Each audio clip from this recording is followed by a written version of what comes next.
সুপ্রিয় দর্শকবৃন্দ, আসসালামু আলাইকুম। কেমন আছেন আপনারা? আশা করি আল্লাহর মধ্যে ভালো আছেন। যদি চ্যানেলটি ভালো লাগে অবশ্যই চ্যানেলটি সাবস্ক্রাইব করুন, পাশে থাকুন। প্রতিদিনের মতো আজকে আপুকে আমার চ্যানেলে হাজির করেছি। মিডিয়া কি কারণে আসছে সেটা আপনাকে শোনাবো। আসসালামু আলাইকুম আপু। ওয়ালাইকুম সালাম ওয়া রাহমাতুল্লাহি ওয়া বারাকাতুহু। ভালো আছেন? আলহামদুলিল্লাহ ভালো। যাক, সবসময় বোরকা টোরকা পরেন না? অবশ্যই নামাজ টামাজ পড়েন? পড়ি। বিয়ে হয়েছিল? হয়েছিল। স্বামী আছে নাকি নাই? স্বামী নাই। কতদিন ধরে স্বামী ছাড়া? স্বামী ছাড়া ১ বছর। কয় বছর? ১ বছর। ১ বছর ধরে। কি হয়েছিল স্বামীর সাথে? স্বামীরে ডিভোর্স দিয়ে দিছি। স্বামী নেশা করে। তাই? তো এখন কি বিয়ে বসবেন আবার? দেখি ভালো মন্দ যদি আল্লাহ পাওয়ায় তাহলে ইচ্ছা আছে করব। ছেলে যে বয়সের সমস্যা আছে? কোনো সমস্যা নাই।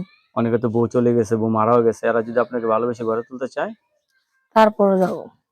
তারপরে বলবেন না। ছেলে মেয়ে হবে? হবে 100%। লেখাপড়া করছেন? করছি হালকা পাতলা। ফ্যামিলিতে কে কে আছে? ফ্যামিলিতে মা আর আমি আছি। কি নাম আপনার? সীমা। সীমা।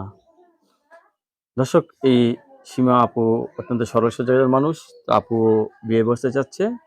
তো আগের স্বামীর সাথে ডিভোর্স হয়েছে তো? ডিভোর্স হচ্ছে। কখন আপনার সাথে কথা বলতে পারবে সবাই? যখনই রাত্রেই বেশি কথা বলতে হবে। রাত্রে কথা বলতে পারবে। এই আপু কিন্তু অত্যন্ত সরল সোজা। তো আপুর সাথে কথা বলতে পারবেন। আপু, সবাই আপনাকে ফোন দেবে, কারোর সাথে খারাপ ব্যবহার করবেন না, না ঠিক না, আছে? সবাইরে বলে দিবেন কেউ জানি খারাপ ব্যবহার না করে। হ্যাঁ। আগেই বাজে কথা না বলে আমার সাথে। ধন্যবাদ আপনাকে আমার চ্যানেলে সময় দেওয়ার জন্য। দর্শক, পরবর্তী একটি মেয়ের ভিডিওর জন্য অবশ্যই